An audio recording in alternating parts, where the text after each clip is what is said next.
Now that you know how to build a dataset in SPSS, let's look at how to prepare it for analyses. Here I have a sample dataset ready for us. In this dataset, subordinates were asked to assess how much perceived immediacy they felt they had with their supervisor, share their age, how many years they worked for their supervisor, disclose whether or not their supervisor used emoticons when communicating with them, and share their age. Now, what is perceived immediacy? Perceived immediacy is the amount of perceived psychological distance one typically feels with. Here we have a copy of the perceived immediacy measure. You can see what these items look like: cold to warm, close to distant, comforting to uncomforting. So these are the 14 items represented in this questionnaire.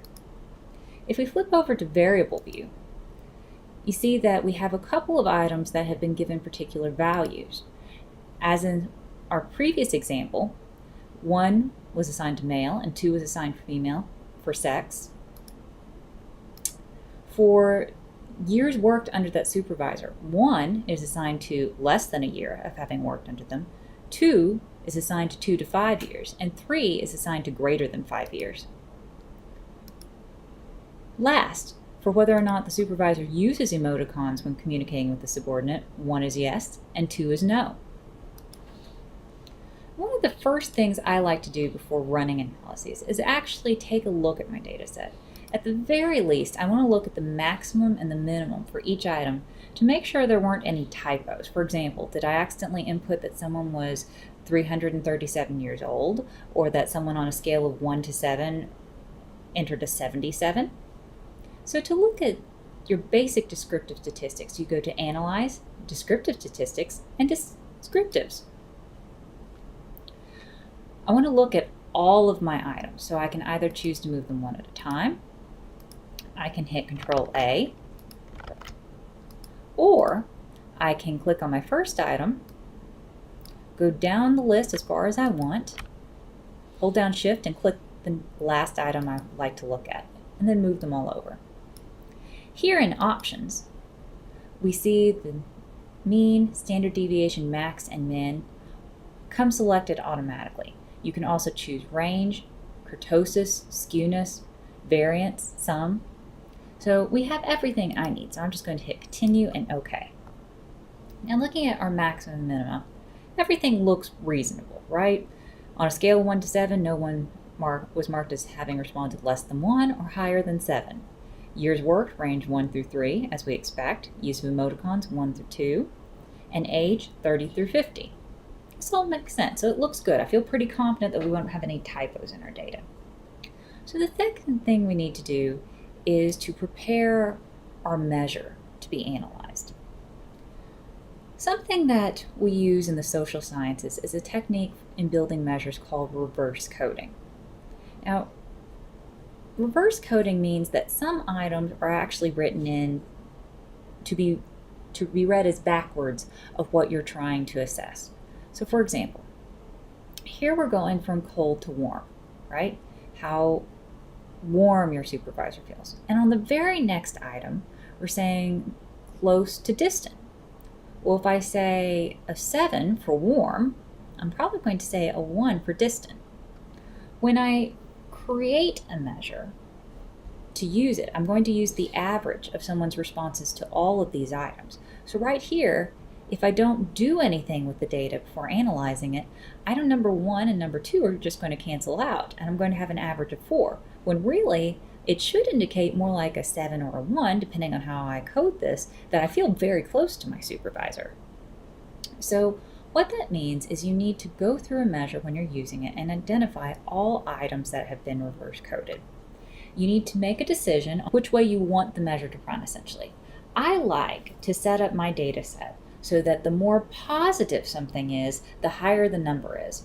So I wouldn't want to reverse code number 1 here, because I'd want someone to indicate a 7 if they feel good, if they feel warm. But item 2, that needs to be reverse coded. So does 3, 4, 5, 6, 8, 9, 11, 12, and 14. So how do we do that? In your SPSS file, which as you run analyses and make changes to the data set, a second window will pop up with all of your output. You can just minimize that as you're going. So back in my data set, I need to go to transform, and then I have two options here: recode into the same variables or recode into different variables. The difference is that if I choose recode into same variables, I'm going to actually change the numbers that I have input into the computer. If I recode into different variables, I will keep everything just the same and add a new data column for each item that is reverse coded, which shows that reverse coded value. I like to keep my data sets more simplistic, so I always recode into the same variable, but you have the autonomy to choose however you like to set up your data set. So now I need to select all of those items that need to be reverse coded.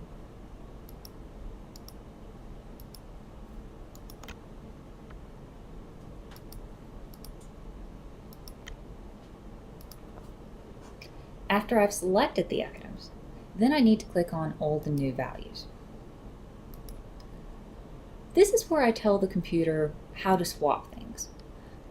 Under Old Value, I know that for these items, if someone input a 1, I really need the computer to read that as a 7. If they put in a 2, I need them to read it as a 6. If they put in a 3, I need the computer to read it as a 5. But likewise, a 5 should be a 3, a 6 should be a 2, and a 7 should be a 1. Notice that 4 is not added into this list because 4 is still 4. 4 is neutral no matter which way an item is coded. Now that I've done that, I can click Continue. And I want you to watch right here, item column 2, because this is going to change. My old and new values are set. I'm going to hit OK. Did you notice that change? And now in my output file, it notes that I've recoded these items. So now that I've done the reverse coding, I'd like to make sure that my reliability score is good. In the social sciences, we don't like to use measures that have reliability scores of less than 0.8 because we imagine that those scales actually have some problems. We probably shouldn't rely on them. So to do that, I go to Analyze, Scale, and Reliability Analysis. I'm going to select my 14 perceived immediacy items and click OK. And look there, 0.97. That's a really strong reliability score. So now I feel pretty confident that I can start analyzing my data, which we'll talk about in the next video.